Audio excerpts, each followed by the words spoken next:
I would like to congratulate the Vidya Mandir and the Institute of Culture for organizing this seminar. It's a great honor to have this opportunity to share a few insights. I have chosen as my topic Sri Ramakrishna as Ochine Gach. The Bengali phrase Ochine Gach refers to a tree which cannot be recognized or identified, a tree which is a puzzle. The more we try to figure out what tree it is, the more confused we get and the more perplexed we become. Hence, it is the tree without a name, a mysterious tree which is seen and yet not really seen. Its existence is known, but not much else. After all, what is generally recognized as knowledge is nothing but cataloging and assigning of names to events, things, or persons, and investigating their interrelationships. If someone or something cannot be named, we say that we cannot identify them. Assigning names or labels is helpful for identification, but that does not automatically imply that we have knowledge of the labeled entity. Ochine Gach is a tree that may be labeled. Ochine, literally unrecognized, is a label after all, but not necessarily known for what it really is. Ochine clearly is not its true name. The phrase Ochine Gach was originally used by Sri Ramakrishna himself. In a September 7, 1883 entry in Sri Ramakrishna Kathamrita, we find M, as Mahendranath Gupta is better known, telling Sri Ramakrishna that he could not be compared to anyone else. Sri Ramakrishna smiles and asks him whether he had heard of Ochine Gach. When M says he had not, Sri Ramakrishna tells him that there is indeed such a tree and nobody knows what it is. To which M responds by saying, nobody knows you too. The more people understand you, the more will they be uplifted. Sri Ramakrishna's analogy of Ochine Gach raises questions in M's mind. He begins to wonder whether Sri Ramakrishna used the analogy to refer to an avatar, incarnation of God. M asks, was Sri Ramakrishna referring to the play of God as a human being, nor a Leela? Is Sri Ramakrishna an avatar? We can continue today to wonder alongside M and ask similar questions. M was not obviously the first to ask these questions, and he will not be the last. Can we find the true name of the tree which is referred to here as Ochine Gach? Can we find Sri Ramakrishna's true name? Can we know who Sri Ramakrishna really was? These questions are important and are the focus of reflection in this paper, which I have divided into 3 sections. In the first, I examine the role of the mind in generating knowledge of the transcendent and in producing interpretations. In the second section, I review how Sri Ramakrishna's life has been interpreted in the last 100 years. And in the last section, I make an effort to locate the real Ramakrishna, or to discover the true identity of Ochine Gach in and through the mind and the interpretations it generates. The questions regarding the real nature of Ramakrishna reflect the classic dilemma that viewing life through the Vedantic lens presents us. How can we express the inexpressible? How can we conceptualize what lies beyond concepts? How can we name the unnameable? And the simple answer is, we cannot. We cannot name the unnameable, and we cannot express the inexpressible. All names are little more than labels. All expressions are at best only approximations. All concepts are only props to string ideas together and support an intellectual inquiry. While none of these, names, expressions, concepts, can be mistaken for true knowledge, it cannot be denied that all of them contribute toward the attainment of knowledge. Using names, expressions, and concepts to denote the truth that transcends them all is clearly a mistake. An ancient Sanskrit verse, sometimes attributed to Vyasa, acknowledges this mistake and seeks divine forgiveness in these words. So this is how the Sanskrit verse goes. I'll read the translation after that. Rupam vivarjitasya bhavato dhyanena yat kalpitam stutya nirvachaniya kila guru duri krita yanmaya vyapitvancha nirakritam bhagavato yat tirtha yatra dina kshantavyam jagadisha tat vikalata doshatrayam matkritam. It means, in my meditations, I have attributed forms to you who are formless. O teacher of the world, by singing your glory, I have denied the truth that you are inexpressible. Through my travels and pilgrimages, I have ignored the truth that you are all-pervading. O ruler of the universe, forgive these threefold mistakes of mine which violate your true nature. No mistake is intrinsically useless, however. What is life if not a series of awakenings or a continual cascades of opportunities to learn? Not many look at life in this way, of course, and not everyone learns from their mistakes, which is why we keep making the same mistakes over and over again, which is why also history repeats itself, both in collective life and in individual lives. A truly religious person is always learning. Not for nothing did Sri Ramakrishna say, "As long as I live, so long do I learn." Swami Vivekananda echoed this teaching of his Guru when he said, "Learning is religion." If we are prepared to learn, then every mistake becomes a blessing. Every mistake makes us learn something new. If we must keep making mistakes, and at present doesn't look like we have any choice, let us make new mistakes instead of recycling old ones. Every new mistake is an opportunity to learn something new. Every mistake can thus be rewarding if we are prepared to learn. Some mistakes are rewarding by their very nature. Several scenarios are presented in the 9th chapter of the Vedanta text Panchadashi to show that there are really two kinds of mistakes. One scenario is of a luminous light in a dark wooded area which two persons mistake for a gem. The light that the first person sees emerges from a chink in the wall of a cottage, so when he rushes there to grab the gem, he finds no gem. The light that the second person sees is in fact reflected from a truly precious gem, so when he rushes towards it, he is delighted to find the gem. Now in these examples, both the persons made a mistake. They mistook the light for a gem. Neither of them had seen the gem. But the first mistake was a common mistake, an unrewarding mistake. Sometimes in Sanskrit, that's called Visamvadi Brahma. Well, the second one was a special kind of mistake, a rewarding mistake, called as Samvadi Brahma. Ascribing names to the nameless, expressing what is essentially inexpressible, and using concepts to denote that which is beyond all concepts are mistakes, all right. But these are rewarding mistakes in spiritual life. The three mistakes described in the prayer which I quoted earlier, meditating on forms of one who is formless, singing glories of one who is beyond all description, and making pilgrimages to see one who is all-pervading, are also rewarding mistakes. We know from scriptures, as also from the testimony of the enlightened ones of the past and present, that these mistakes have been rewarded with faith, devotion, knowledge, and above all, the supreme consummation of life called spiritual freedom, moksha. No better rewards exist. We cannot but make such mistakes in spiritual life. The mind and the senses are the only instruments we have to find answers to existential questions related to life and what is beyond. But these instruments, being material, are totally inadequate, since the answers to life's questions relate to the spirit which transcends everything and is completely untouched by anything material. We learn from the Upanishads that the spirit is inexpressible and is beyond name and form and concepts. It is beyond the reach of the mind and the senses.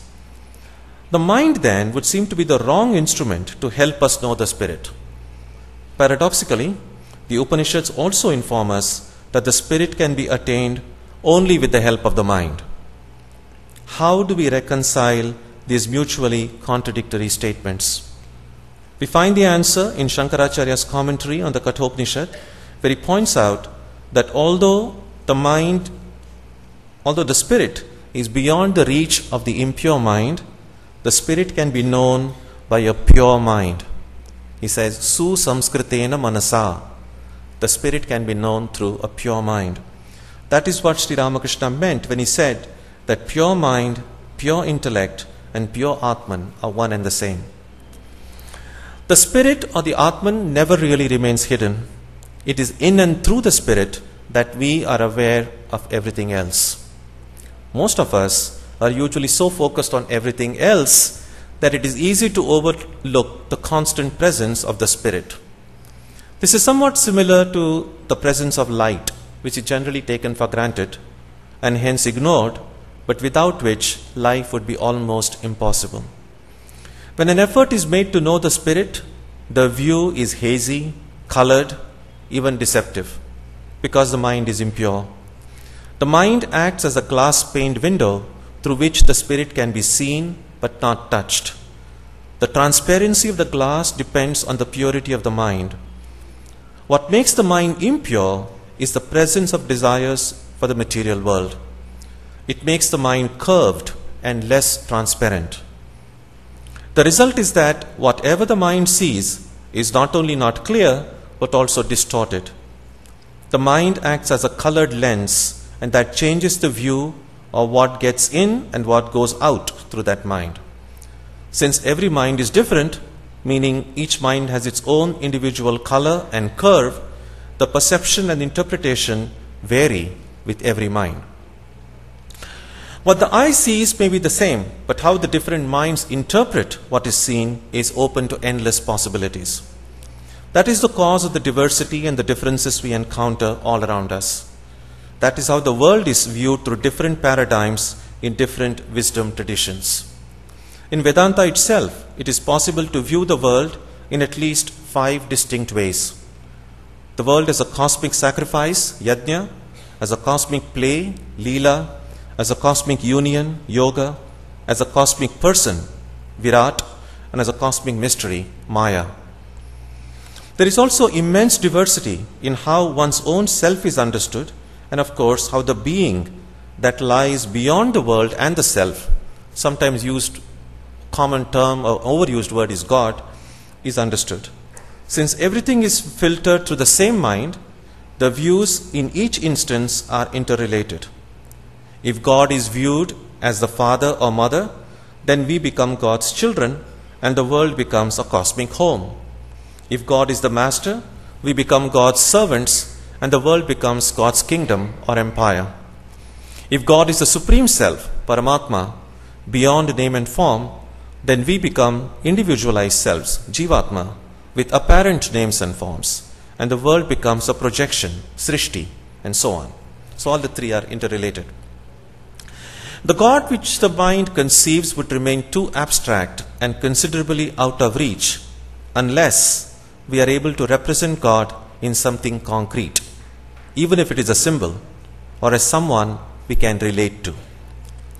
Can God be engaged through feelings and somehow, at some level, grasped by the senses?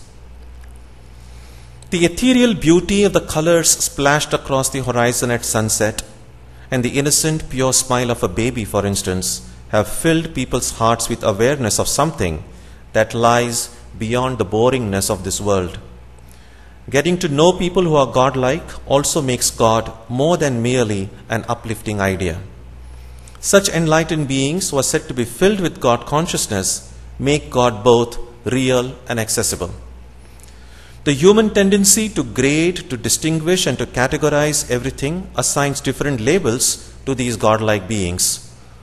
So we have plenty of terms such as saviors, prophets, saints, incarnations. When we try to understand these godlike beings through the filters of our minds, we unconsciously project our own phobias, fears, desires, hopes on their personalities. Look, for instance, to how Jesus, Buddha, Muhammad, Chaitanya, Ramakrishna and others have been understood and portrayed. Since we know little beyond bare historical facts of most of these personalities, how they are viewed is largely determined by how our minds understand them. It is the mind which transforms raw information into meaningful knowledge. Interpretation is a process of making meaning. Every one of us is an interpreter. We try to make sense of every bit of information that we take in. The mind is a processing unit. The quality of the interpretation depends on the quality of the mind. Those with clear and mature minds are able to produce clear and mature interpretations. It is helpful to remember that in every interpretation, the personality being studied is named by the interpreter, viewed through the mental lens of the interpreter, and expressed in the language of the interpreter. The interpretation and the interpreter are distinct and yet somehow also inseparable. Every interpretation includes the shadow of a self-portrait and the ever-present possibility of the person whose life is being interpreted being overshadowed or even eclipsed by the interpreter. How do these interpretations of these godlike people help us? In at least three ways. First, these interpretations tell us a lot about the interpreters themselves and their concerns. Second, these interpretations may help us connect the godlike person to our contemporary concerns and issues, thus showing that the person has relevance beyond his or her time and social situation. And that is why this seminar is not about Sri Ramakrishna in his times, it's Sri Ramakrishna in our times. How, when we study Sri Ramakrishna, we don't study him simply as a historical being, or what he was then, or what he meant to the people then. What's of greater relevance to us is how we understand Sri Ramakrishna today, what he means to us today, what he means to our times. So the third is these interpretations may lead us ultimately to the real person hidden under the layers of ideas, thoughts and concepts that every interpretation abounds in. Now, with this in mind, let us take a quick look at some of the prominent interpreters of Ramakrishna in the last 100 years. The starting point for this exercise is the sources which provide the raw material for interpretation. The primary sources for Ramakrishna are many, but three among them are major. M's Sri Sri Ramakrishna Kathamrita, Swami Sharadananda's Sri Sri Ramakrishna Lila Prasanga, and Ramachandra Datta's Sri Sri Ramakrishna Paramahamsa Dever Jivan Vrittanta. The Kathamrita is a record of Sri Ramakrishna's conversations, and the other two, the Lila Prasanga and the Jivan Vrittanta, are biographies. These three books are not stenographic, sterile records of the events in Ramakrishna's life and words. These books pulsate with life, passion, inspiration, since they are written by those who knew Ramakrishna personally, moved with him, talked with him, and were blessed by him. Even as M. Sharadananda and Datta write about Ramakrishna's life and words, they are simultaneously interpreting him for us. Their books seek not only to provide information, but also to educate and teach the reader. Through their books, they share with us their understanding of Ramakrishna, which places them among the first and the earliest of his interpreters. Swami Sharadananda's Lila Prasanga, which has remained to this day the most authentic and reliable research work on Ramakrishna's life, is not a conventional biography. Based on his own contact with Ramakrishna and viewing Ramakrishna's life against the backdrop of India's philosophical and cultural landscape, Sharadananda places Ramakrishna in the realm of the eternal Leela, the divine play of the avatar. He focuses his attention primarily on locating a unifying principle that would integrate both Ramakrishna's teachings as well as all the known events of his life. Sharadananda finds that unifying principle in the concept of Bhavamukha, the threshold of consciousness, which is his original contribution to the analysis and understanding of Sri Ramakrishna's life. Although the Kathamrita is primarily a record of Ramakrishna's conversations, and M took special care to keep himself as much out of the picture as possible, his interpretation of Ramakrishna's life and teachings is included in the book through several of M's reflections expressed in poetic Bengali, suffused with devotion. Many of these reflections, mostly subtitled In the Mind of the Attendant, Sebok Hridaye, have unfortunately not been included in Swami Nikhilananda's English translation of the book. M's interpretation can also be found in several observations he makes in the Kathamrita, and usually phrasing them as questions. An example is the passage about Ochine Gach that I quoted in the beginning of this paper. After a brief exchange with Ramakrishna regarding Ochine Gach, M wonders whether Ramakrishna used the analogy to refer to an avatar. Now, through such interpretative questions, M attempts to encourage the reader to probe further along those lines. Ramchandra Datta was among the first to declare that Sri Ramakrishna was an incarnation of God. In his book Jivana Vrittanta, the reader cannot miss Datta's firm conviction that Ramakrishna was the embodiment of what he called the eternal and total being of Brahman, Purna Brahma Sanatan. And for this reason, according to Ramchandra Datta, all that was necessary for one's spiritual life was to remember Ramakrishna, meditate on him, and propagate his name. Datta interprets Ramakrishna's life through the lens of his own predominantly Vaishnava leanings, his language and style filled with his unquestioned love and reverence for Sri Ramakrishna. Among the other primary sources on Ramakrishna are the conversations of Holy Mother Sharda Devi. In Bengali, it's known as Mayar Katha, the complete works of Swami Vivekananda, and the recorded conversations of other direct disciples of Sri Ramakrishna. Although these books do not have Ramakrishna as their primary focus, the intelligent reader has no difficulty in seeing how Ramakrishna's life is being interpreted through the observations and comments of Holy Mother, Swamiji, and the direct disciples. All other books on and about Ramakrishna can only be considered as secondary sources. Such books have been published in many languages. Those written in English have not had greater numerical distribution than those written in several Indian languages, especially Bengali, but the books in English have certainly been distributed over a larger geographical area. Partly due to this, but mostly due to the fame of a few authors and the depth of their interpretations, some of the Ramakrishna books in English have left an indelible mark on Ramakrishna history. Among the earliest in this class of interpretations is Max Muller's Ramakrishna, His Life and Sayings, first published in the year 1899. As a strong believer in the scientific study of religion, Muller believed that a comparative study would uncover hidden religious truths, and he was adamant that Christianity should be subjected to the same method of study as were employed in the study of other religions. Muller's belief that truth was available even outside Christianity had its limits, however, for he also noted that the history of the world was unconsciously progressing toward a universalized liberal Christianity. Muller had genuine admiration for Hinduism's philosophical heritage, but also an abiding interest in what he called purifying Hinduism. He hoped that eventually Hinduism would be Christianized. To him it seemed that his natural allies in this were the members of the Brahmo Samaj, the powerful reform movement in the 19th century India, and about which much has been spoken by the earlier speakers, which strongly denounced image worship and vigorously preached monotheistic ideals.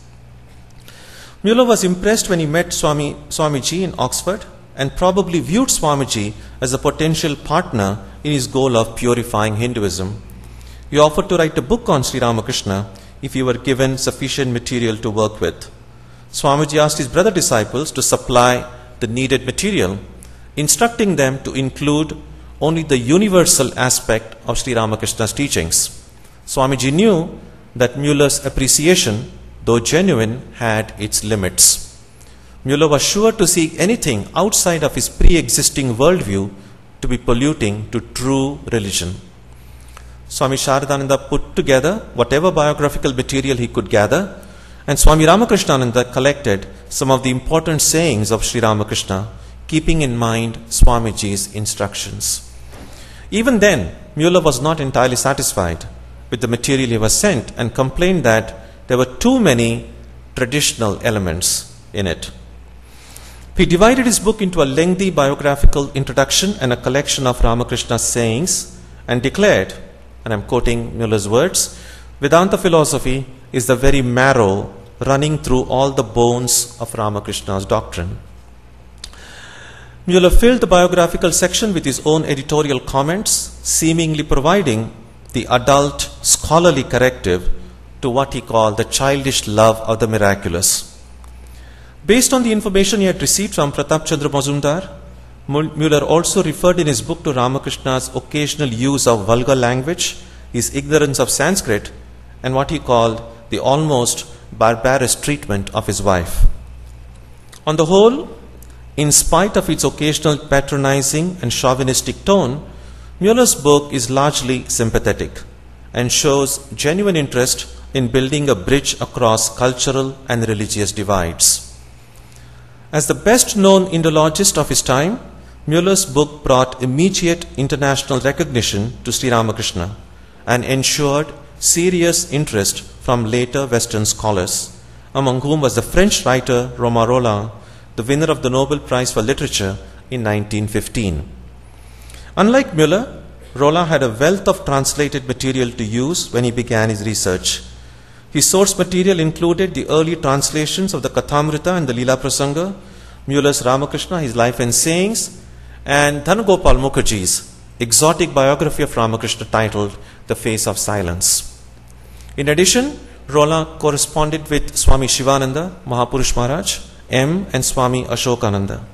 He also received help from Swamiji's American disciples, Josephine MacLeod and Sister Christine. Rolland's heart longed for unity and harmony in a Europe devastated by World War I, and what attracted him to Sri Ramakrishna's life and teachings was the hope that Ramakrishna would provide the much-needed restorative and antidote to political madness and human suffering.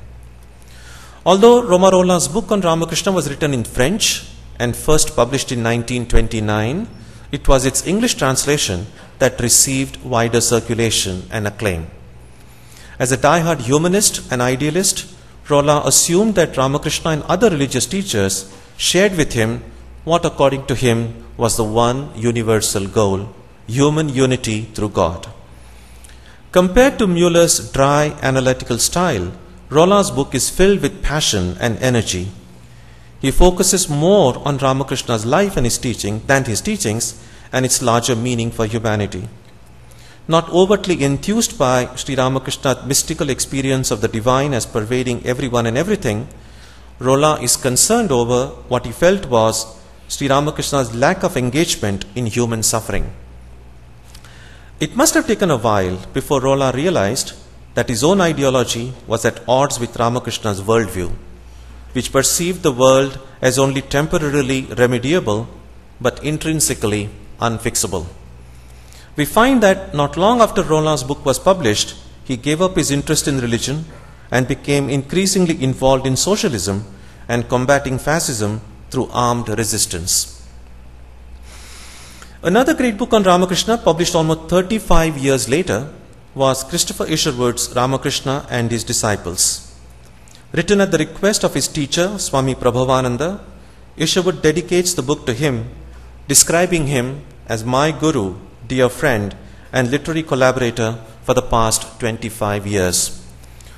Although a book of this nature was so different from the kind of books Isherwood had written and become famous for, it was nevertheless both a challenging and gratifying project for him.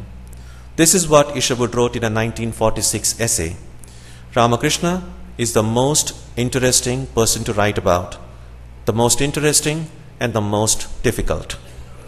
11 years later, in his diary entry of June 10, 1957, Isherwood writes, I ask myself, what am I fit for nowadays? What am I accomplishing? What does my life mean? And the answer seems to be, I have to write that Ramakrishna book. That will sum up what my life has been about since the 30s. Isherwood's source materials were primarily the English translations of the Kathamrita and the Leela Prasanga.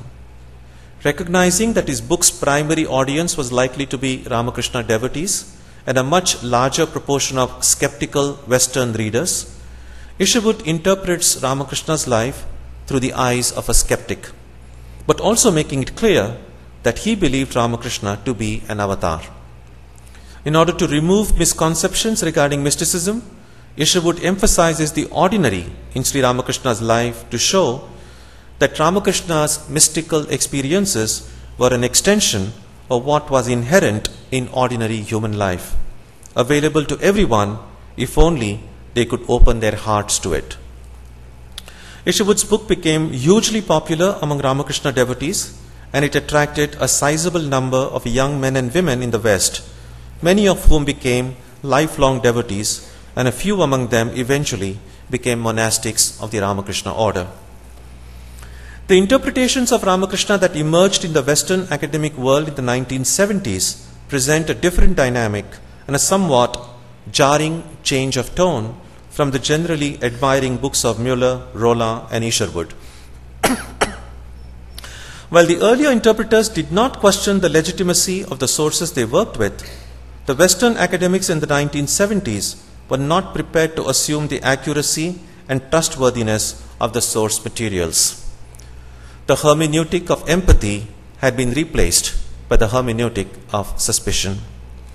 The writings of Walter Neville, Jeffrey Mason, Narasingha Seal, Malcolm MacLean, and Jeffrey Kripal, among others, interpreted Ramakrishna's mystical experiences as caused by psychopathology, doubted that it was ever possible to transcend one's body consciousness, and subjected Ramakrishna's words and experiences to Freudian psychoanalysis.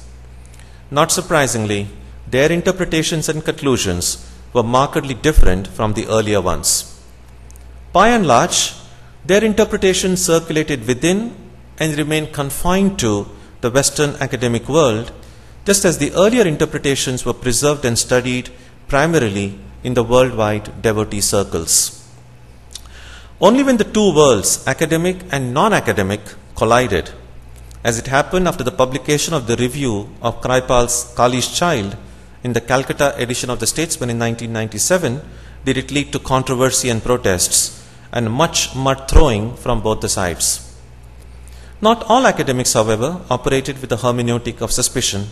There were some notable exceptions, historian Amir Sen among them, whom we had the pleasure to listen this morning. And Professor Sen, thank you for your insightful observations you made in this morning's session. In Professor Sen's Hindu Revivalism in Bengal, published in 1993, he offers an insightful interpretation of Ramakrishna's life and his role in reviving the Hindu tradition. He points out that Ramakrishna was a many-layered personality with diverse possibilities latent in his life and message. I would strongly recommend that those of you who can get a hold of this book and the latest book that has just been published, please go through that to see how Ramakrishna can be viewed from the perspective of our own present times. The interpretations of Ramakrishna's life and teachings in the Ramakrishna order after Swami Sharadananda's Leela Prasanga came not through full-length biographies but through essays, editorials, and books. The earliest among these were Swami Ghanananda's Ramakrishna and his unique message, Swami Nirvedananda's Sri Ramakrishna and Spiritual Renaissance, and Swami Jnaneshwarananda's Ramakrishna, the Man and the Power. In two essays published in 1962 and 1980, both published in the order's Bengali journal Udbodhan, Swami Dhireshananda points out that any attempt to force Ramakrishna's life into a straitjacket of a single philosophy or tradition is bound to produce distortion. He writes that Ramakrishna was the embodiment of infinite bhavas, Ananta Bhavamaya, and raises an interesting question regarding the nature of Ramakrishna's first mystical experience of the Divine Mother. Through his extensive research, Swami Prabhananda has brought to light heretofore little-known incidents from Ramakrishna's life, especially those from the untranscribed portions of M's diaries, and this has deepened and enriched our knowledge and understanding of Sri Ramakrishna. Swami Bhajanananda's editorials have highlighted the significance and meaning of Ramakrishna's life with insightful interpretations of the state of Bhavamukha and Ramakrishna's concept of Vijnana.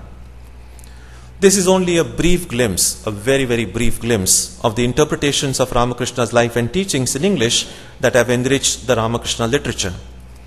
These interpreters have helped us look at Ramakrishna through different perspectives, and while we may not agree with every interpretation we come across, it cannot be denied that each viewpoint helps us go back and compare it with our own viewpoint, if we have one, and see where the meeting of the two leads us. That's the whole point, isn't it, of why interpretations are offered and why they are studied. It's not so much a matter of agreeing or not agreeing with, or accepting or rejecting any interpretation. That's secondary. What is primary is the question, does this interpretation help me go closer to the truth, to the inner essence of the person or the idea that is being interpreted? It is possible to look at the raw information of a person's life as the raw material needed to build a house, such as bricks, mortar, wood, and metal. Every interpretation is like a house, built using the available material. The object of interpretation is not the house itself, but the one who lives in that house. What kind of house gets built, its style and design and quality, depends on the one who builds it. Ideally, the house should reflect the personality of the one living in it.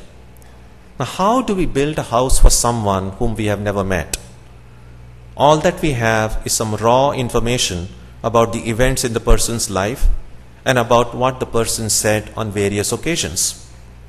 In such a scenario, we have to imagine how that person must have been and then build a house that would best reflect the personality of its inhabitant.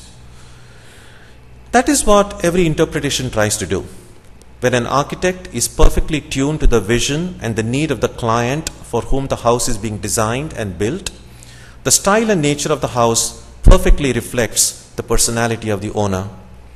When the architect uses his or her own vision, the house reflects the personality of the architect, not of the owner.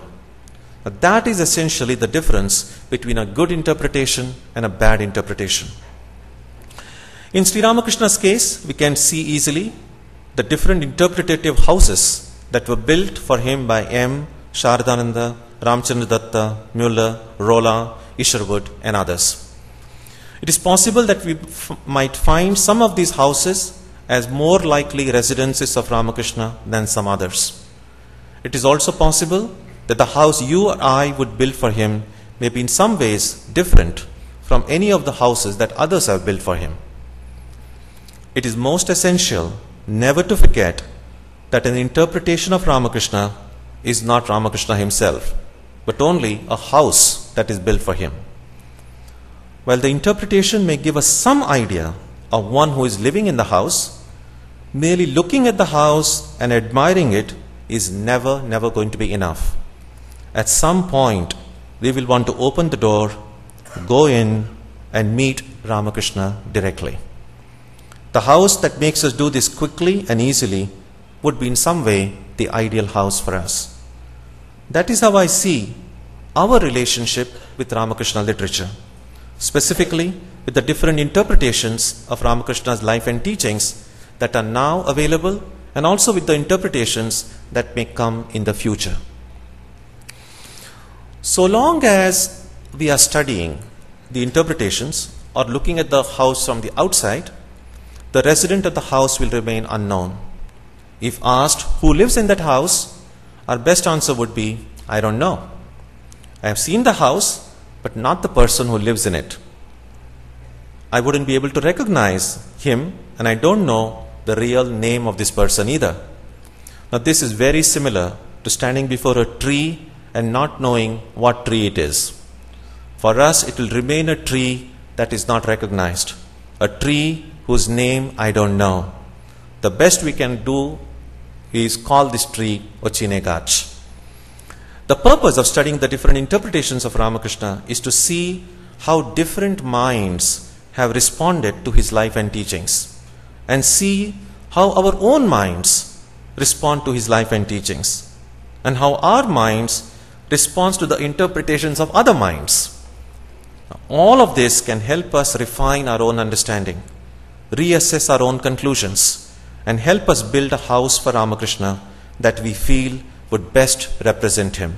A house that would make it easier for us to walk in and meet with Ramakrishna face to face. In order for us to do that, the filter of the mind must be cleaned repeatedly and regularly, the way Totapuri cleaned his metal water container. When the filter of the mind becomes transparent, when the crookedness of the mind is eliminated, the mind just melts away. It becomes pure and indistinguishable from the Atman. We enter the house of Ramakrishna and are in his presence. His presence is so powerful that our own presence is soon forgotten.